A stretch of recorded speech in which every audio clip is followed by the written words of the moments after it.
Good afternoon and welcome to this class, which may well be a single class on the British media today, which is for the M1 MEF class then. And the reason for this particular presentation is that although it doesn't directly fit into one of the themes of the program, le président présent or inclusion and things like that, I think it would be useful in general. First of all, if you should get a document from an identified newspaper, it's best to be able to say a few words about what kind of newspaper it is, and otherwise this is going to help you in any case to have some idea of British current affairs today. Now, I know you're extremely busy, and certainly you probably don't have time to read the British newspapers every day, but once a week or so you should go and have a look at one or two British news sites to see what are the main issues going on, because it's always good to be able to refer to those in a precise manner in any exam. So the British media today, well, as you know, the paper media, the printed media, is in a great crisis and has been for a good number of years because of the domination of the internet. That is to say that fewer and fewer people are buying newspapers. Nevertheless, in Britain and in Japan, the number of newspapers being sold is holding up much better than in most other countries. So as you can see here, sales of paper copies of all newspapers are regularly declining, sometimes by 5% a year, 10% a year.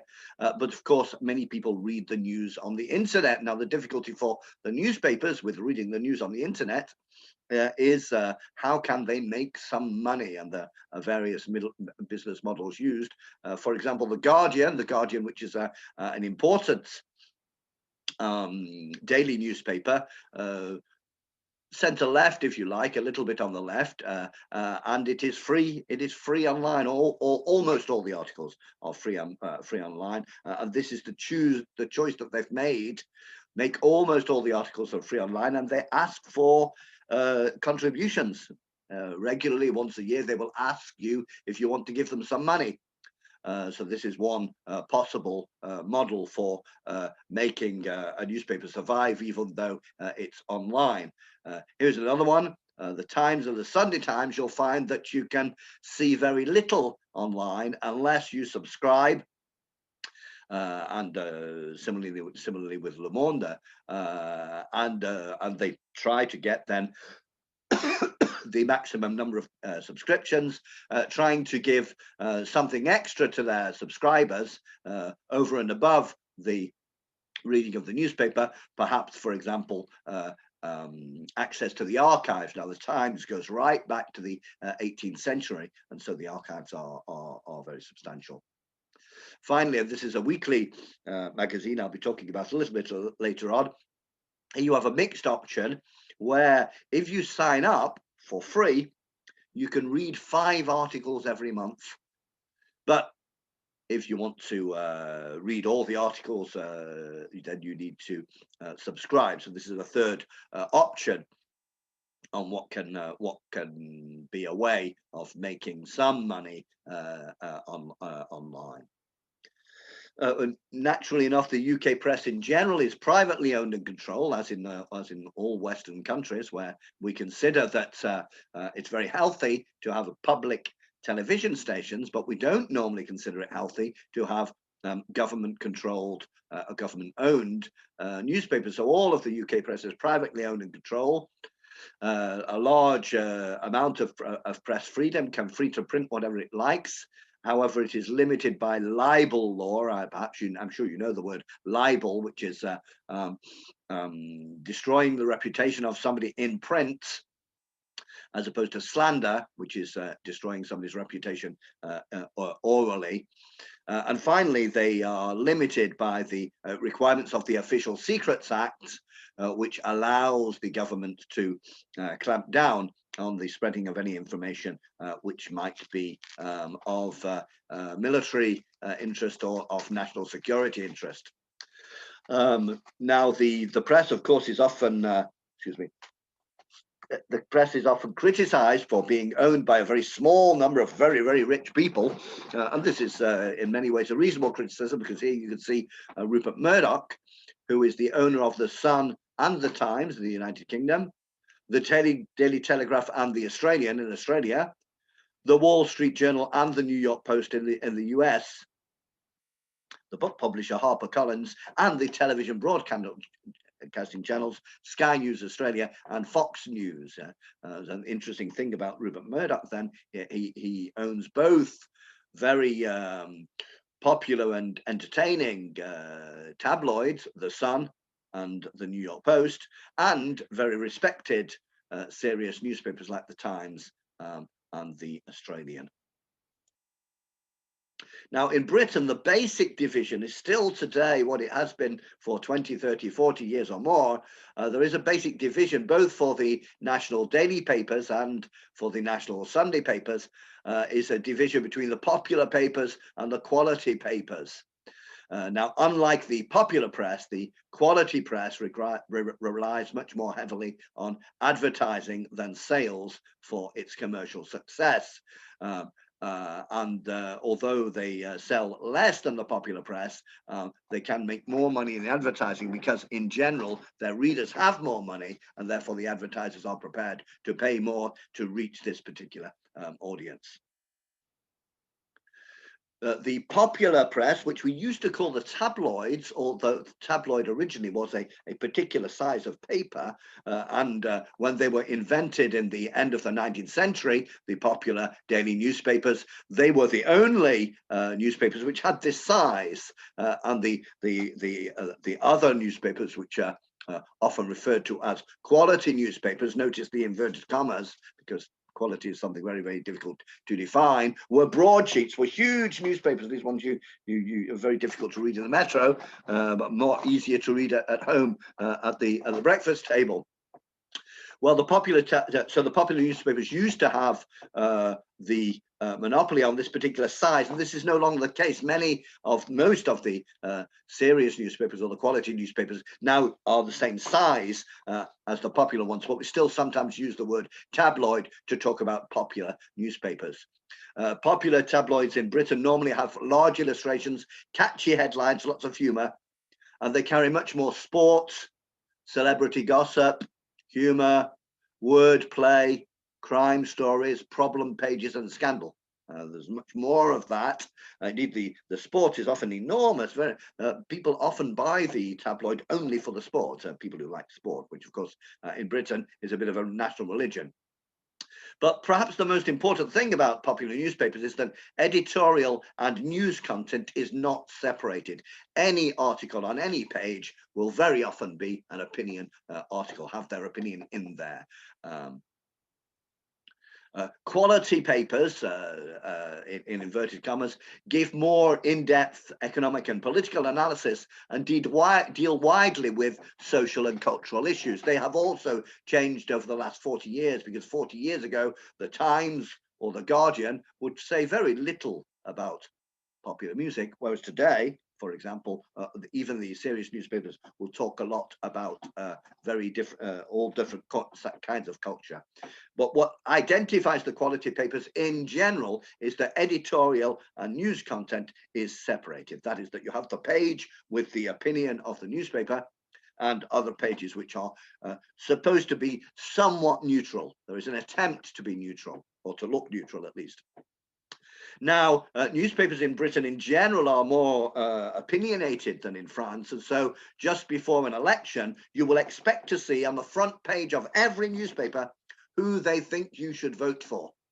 And this is not a tradition in France. The French, everybody knows who the editors of Le Figaro want you to vote for, but it's not the tradition to put on the front page, vote for this person. It's very exceptional in France. Now, the quality and the tabloid newspapers, the division is often along class lines. Certainly, if you go into a bus driver's canteen, you will see more copies of The Sun. And if you go into a teacher's staff room, you will see more copies of The Guardian. And if you go into a businessman's restaurant, you will see more copies of the Financial Times. and so on and so forth. So there is a class division. This is not by any means absolute. Quite a lot of people buy both a quality paper and a popular paper because of the popular paper has a lot of information about sports. A minority of people buy both, but it does exist.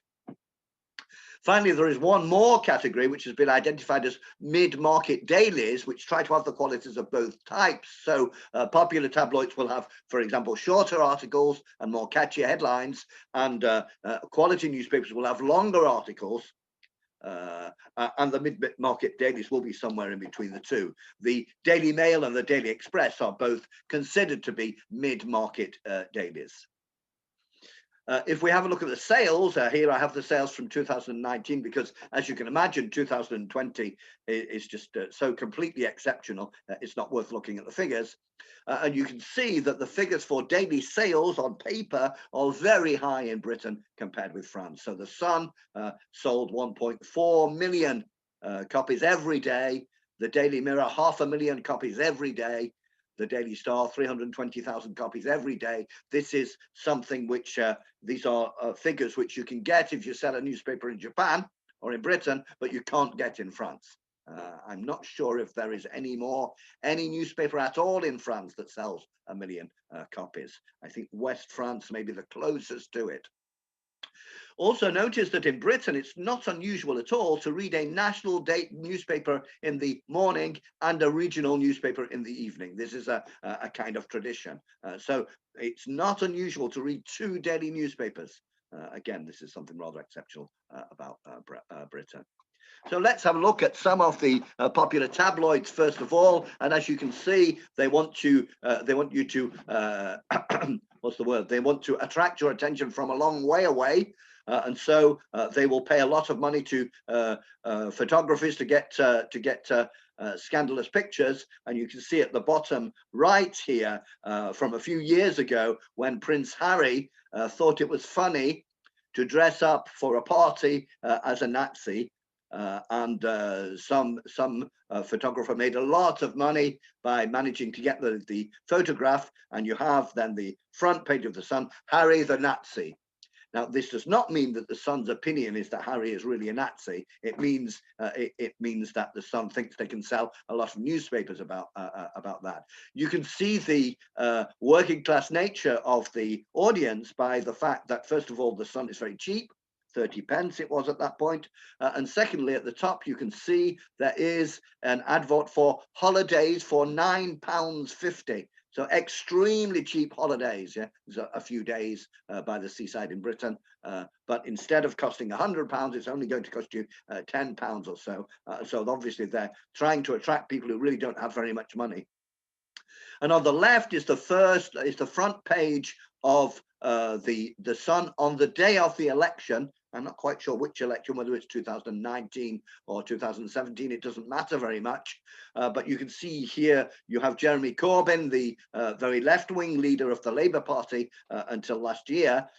And you can see the very unsubtle message of the Sun: don't chuck Britain in the core bin. And at the top, we've had enough of Jezza's rubbish. That's Jeremy Jezza. We've had enough of Jezza's rubbish. Vote Tory. And then a whole list then of rather bizarre accusations. Terrorist friend. You know, that Jeremy Corbyn is a friend of the terrorists. As you can imagine, this is defamatory and not based on fact. Useless on Brexit. Destroyer of jobs. Enemy of business.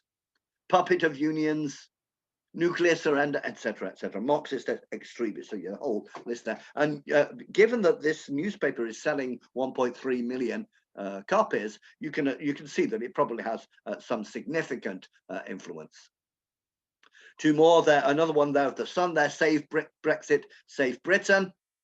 Again, this is just before the election. A support for Boris Johnson on the grounds that that Boris Johnson will save Brexit, whereas if Red Jez gets in, the light will go out for good. So obviously hyperbole, exaggeration, and spectacular headlines is what they're looking for.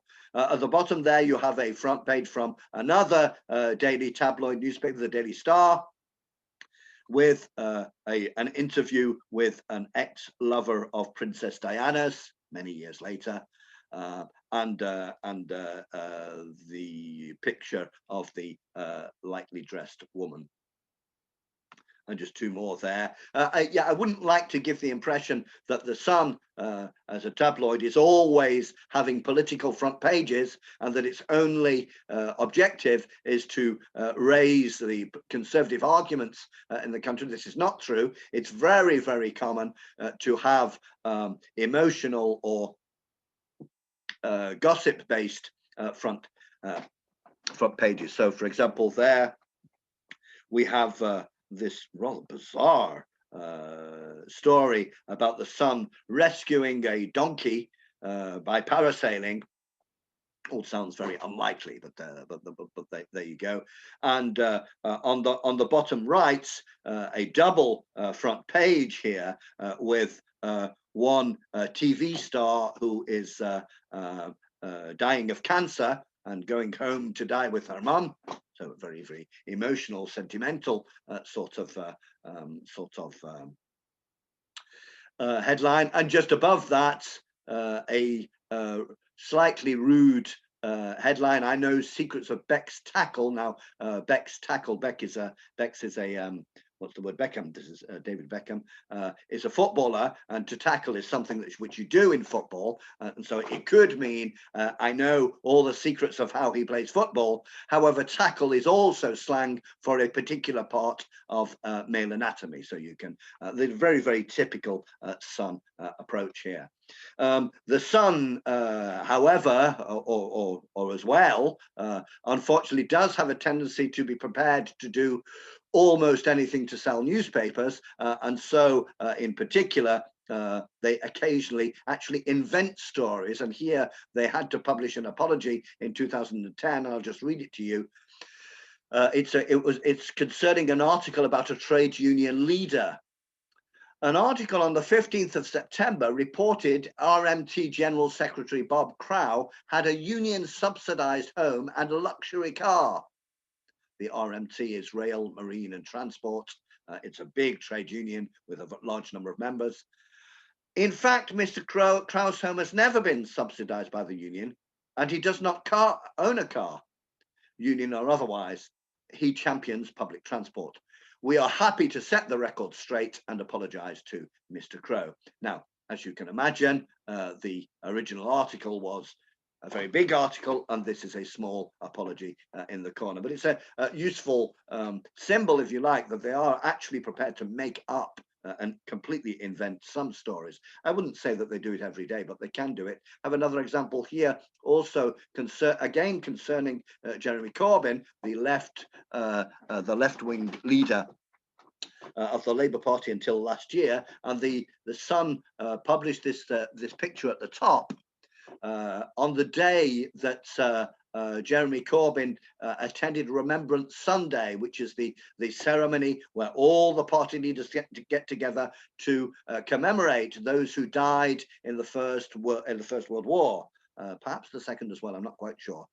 So this is extremely important in public life in Britain, and in particular left-wingers, who are sometimes accused of being unpatriotic, are watched very carefully on this day. And so what the Sun published is these photographs at the top saying that, Jeremy Corbyn is not patriotic. He did not take the ceremony seriously. And here are pictures of him dancing on his way down the street, on the way to which shows how unpatriotic he is and how he is not taking the ceremony seriously. Unfortunately for the Sun, this was completely invented. They simply took a series of photographs as Jeremy Corbyn walked down the street and then completely invented the story about him dancing. So you can see perhaps something of the ethics involved there. Now, among the tabloid newspapers, the popular newspapers, most of them are conservative. The vast majority are conservative. In fact, only one is vaguely left-wing and tends to support the Labour Party. And so here we have a couple of recent headlines from the Daily Mirror. First of all, a couple of years ago on the left, criticising very harshly the what's the word, the government of Theresa May as the coalition of crackpots, coalition de cinglés, and of course this very ungenerous choice of photo of Theresa May. I think this was at the moment when, when Theresa May was decided to form an alliance with a hard right party in Northern Ireland, a hard right Protestant party in Northern Ireland, who are known for first of all, not supporting the Good Friday Agreement, but secondly, also known for religious extremism and believing in the literal truth of every page of the Bible. So there you can see underneath it says Unionists. That's the unionists from Northern Ireland, not trade unionists, oppose same-sex marriage and oppose abortion. And the other one there, then about Jeremy Corbyn. Now, the Daily Mirror generally supported Labour, but was not as left-wing as Jeremy Corbyn. But there you have a relatively neutral front page about Jeremy Corbyn, and look at the choice of photograph there. He looks like he's thinking, he looks like an intelligent gentleman, and so on and so forth.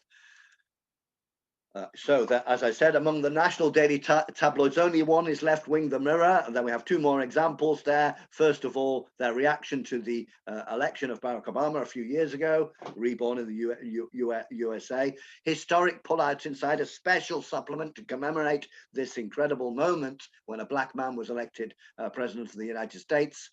And on the right there, an attack on Tony Blair many years after the Iraq War. An attack on Tony Blair, because Tony Blair had given his reason for the war in Iraq, that Saddam Hussein had nuclear weapons hidden away. And the Mirror is saying this is a lie, it's not true. Just one, a very recent Daily Mirror headline there on the left, lockdown meltdown, so that's right now. This last week or so. But also, as you can see, gossip remains important, and you have the story about Prince Andrew there. Last example for the Daily Mirror, I think, when different people were kept in Camp Guantanamo Bay and very badly treated, indeed tortured. And here you have an interview with one of them when they were released. My hell in Camp X-Ray. As well as the biggest numbers then come from the popular tabloids, but also from the free newspapers. We have Metro, which is a free newspaper in 2018. I couldn't get last year's figures. Gave away 1.4 million, almost 1.5 million every day. And the London Evening Standard, which was around 860,000. Now, the London Evening Standard is an interesting example because for many, many years it sold. You had to buy the London Evening Standard, but with the competition from the internet, they decided to give it away. And it's quite a substantial newspaper with 20, 25, 28 pages, and obviously makes their money from advertising because a very large number of Londoners would see it on any given day. And there you have then a couple of recent headlines from the free newspaper, the Metro. Brexit.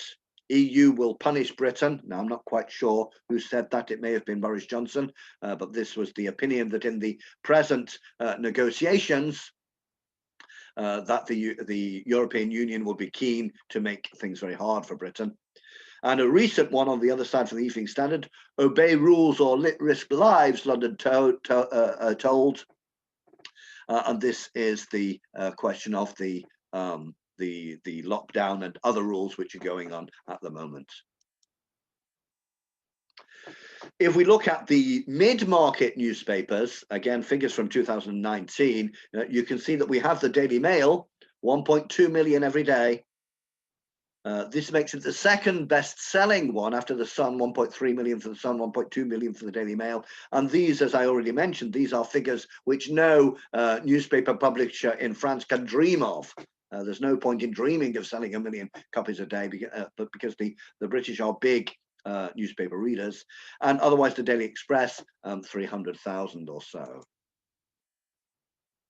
Here we have a couple of typical mid-market newspaper headlines, and they are indeed very conservative newspapers, probably more so even than the tabloid. So here on the left we have the Daily Mail, teachers of hatred.